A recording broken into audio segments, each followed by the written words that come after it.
I am joined right now by David Barnett from Stobbs. Hi, David. Hi, good to meet Thank you. you very much for talking to me No, today. thanks for having me. How are you finding the conference so far? No, I'm really enjoying it actually. It's actually my first time at this particular conference, but I do like the fact that it's not just one thing. It's quite broad. So it's not just IP, and even within the IP, there's lots of stuff in trademarks and patents and other things. Yeah. But it's also brand protection as well. So it's kept itself quite broad, but without going too broad and kind of going off topic almost. So I like that, and I like the fact that as part of that, there's a range of different stakeholders here, different types of representatives of the industry.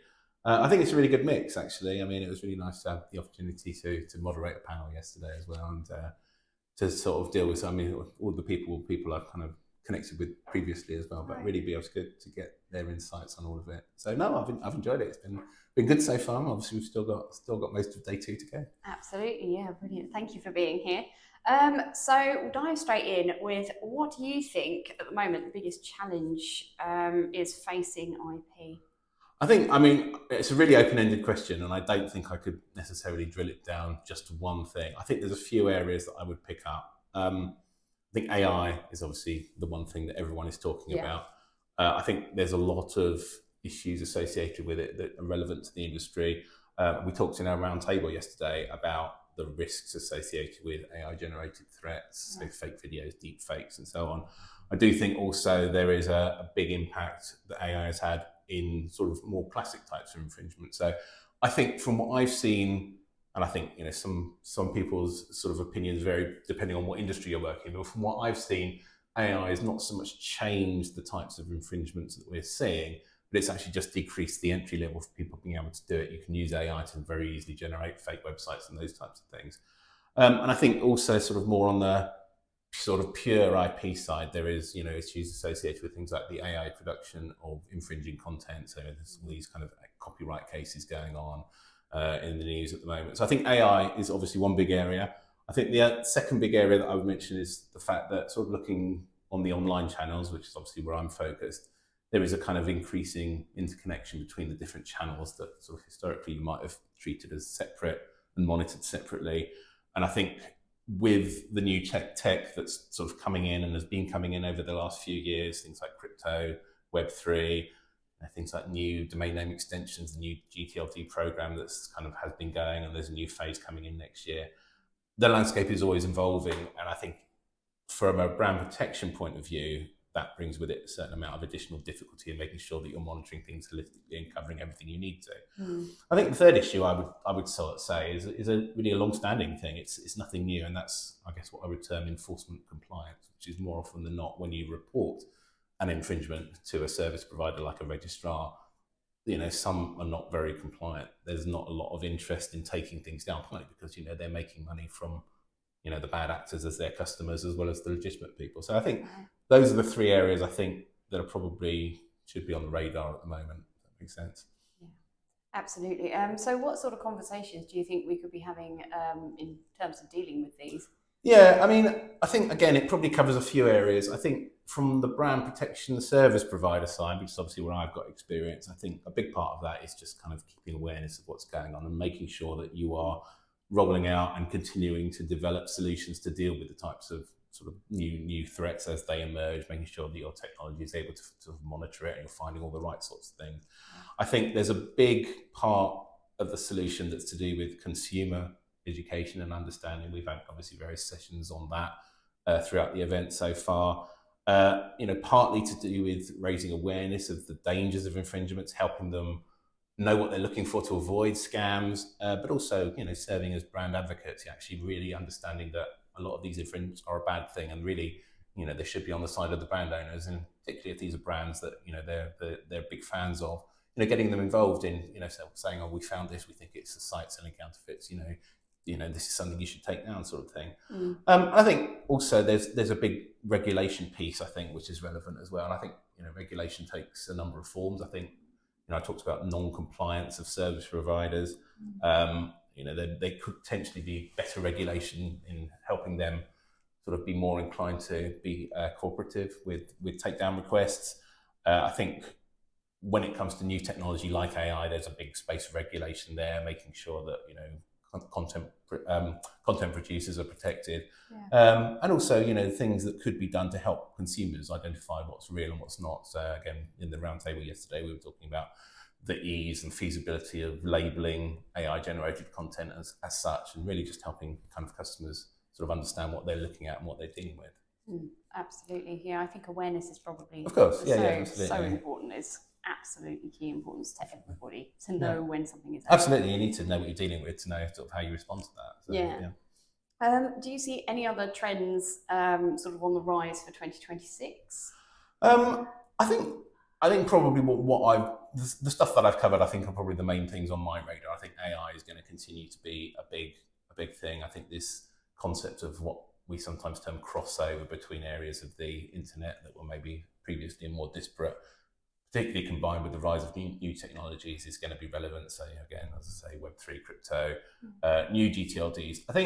I mean, we've talked a lot about AI, and I think that's going to be a big part of the conversation. I mean, obviously, I've talked a little bit about how AI is affecting the types of infringements that are kind of cropping up and the ease with which infringements can be produced. But I think, as a service provider working in brand protection, we also need to be mindful of how we can potentially make use of AI to actually combat that stuff. So maybe worth sort of make a few comments about that. So, at Stobbs and obviously where I work, we're already starting to build AI capabilities into some of our tools. We've got things like product recognition, computer vision in some of our sort of marketplace monitoring and other areas like that.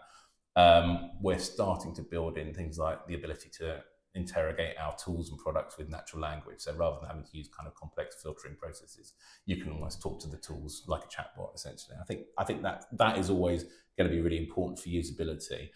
I think for me, what I would like to see more of, and I think it's only a matter of time before we start seeing it, across the board from providers, is more use of AI for sort of the data analysis side of things, which is obviously kind of mostly what I've been focused on over sort of my kind of years in the business.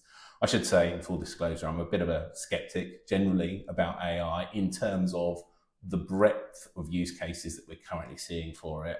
I think AI is great, but it's only great if you use it in areas where it can genuinely add value and the outputs from it are trustworthy. That said, I think in what I do in the sort of data analysis side of brand protection, there are a few areas where that's the case. I think primarily that's going to be where you've got large data sets that you need to analyze, where you've got maybe some subjectivity in the analysis. So maybe you're looking at data that can be presented in a wide range of different ways, depending on the channel you're extracting it from.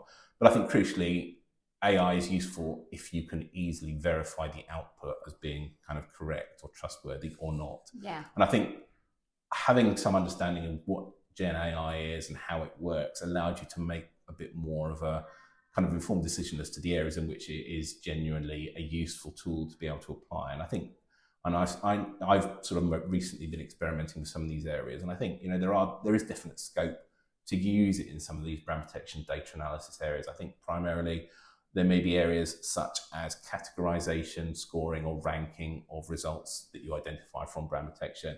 So really getting the tools to understand what types of infringement are of interest to a brand owner and actually recognizing them as they're kind of brought in.